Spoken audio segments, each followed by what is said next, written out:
नमस्कार, वीसीएन के खबरों में आपका स्वागत है और मैं हूं आपके साथ साधना सिंह। रुक करते हैं खबरों की ओर। तिल्दा नेवरा नगर पालिका में भाजपा ने बड़ी जीत दर्ज की है। भाजपा ने न सिर्फ अध्यक्ष पद पर कब्जा किया है, बल्कि 22 वार्ड वाली नगर पालिका में बहुमत के साथ पार्टी के 12 पार्षद भी जीत कर पहुंचे हैं। इसका मतलब पालिका में उपाध्यक्ष भी भाजपा का ही होगा। भाजपा की इस बड़ी जीत और कांग्रेस की करारी हार के कारणों की समीक्षा करें तो कोई बहुत चमत्कारिक कारण सामने नहीं आते हैं। सियासत के वही परंपरागत फॉर्मूले की वजह से तिल्दा नेवरा में भाजपा को सत्ता हासिल हुई है, लेकिन इस बार यदि भाजपा के विभीषण पार्टी के प्रत्याशियों को हटाने का काम नहीं करते तो स्थिति कुछ और ही होती। साथ ही शहर में कांग्रेस का सुपड़ा साफ हो जाता। पिछले बार के नगर पालिका चुनाव में भी भाजपा के 13 पार्षद चुनाव जीत कर आए थे, लेकिन जब अध्यक्ष को चुनने की बारी आई तो भाजपा के जीते हुए पार्षदों ने अपने आप को कांग्रेस के हाथों बेच दिया और पूर्ण बहुमत वाली भाजपा नगर पालिका में सत्ता में वंचित हो गई और मात्र 7 पार्षदों वाली कांग्रेस का अध्यक्ष चुनाव जीत गया और कांग्रेस ने नगर सरकार की सत्ता हासिल कर ली। पिछले चुनाव में छत्तीसगढ़ में कांग्रेस की भूपेश सरकार थी।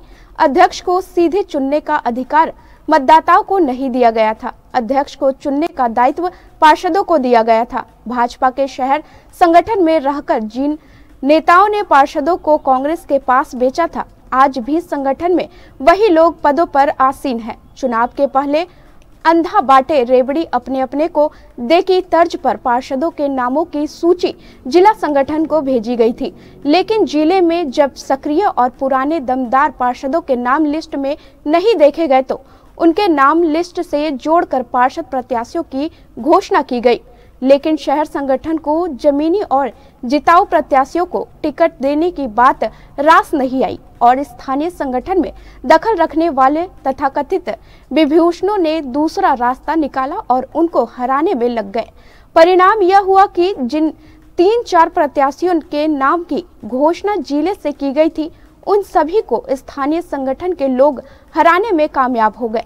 साथ ही शहर की सरकार की सत्ता पर भी भाजपा ने कब्जा कर लिया, लेकिन ट्रिपल इंजन की सरकार में जितने डिब्बे लगने थे उतने नहीं लग पाए और प्रदेश में डबल इंजन की सरकार होने के बावजूद पिछले चुनाव की अपेक्षा इस चुनाव में पार्षदों की संख्या बढ़ने की बजाय घटकर 12 हो गई। इतना ही नहीं, 13 महीने पहले विधानसभा में जीते विधायक वर्तमान में छत्तीसगढ़ शासन के मंत्री को जितने वोटों की लीड मिली थी वह घटकर नगर पालिका चुनाव में आधे से भी कम हो गई और भाजपा अध्यक्ष मात्र 2500 वोटों से जीतने में सफल हो पाई।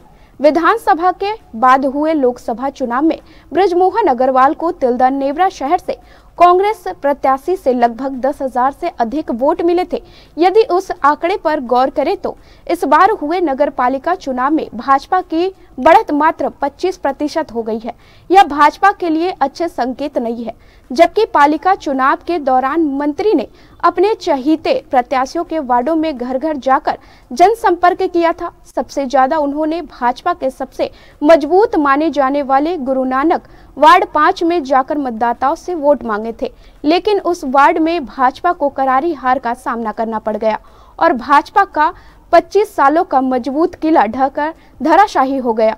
कांग्रेस पार्टी में भी कमावेश वैसे ही देखने को मिला। जो कांग्रेसी नेता प्रत्याशियों को निपटाने में लगे हुए थे, उसी को मतदाताओं ने मत देकर निपटा दिया।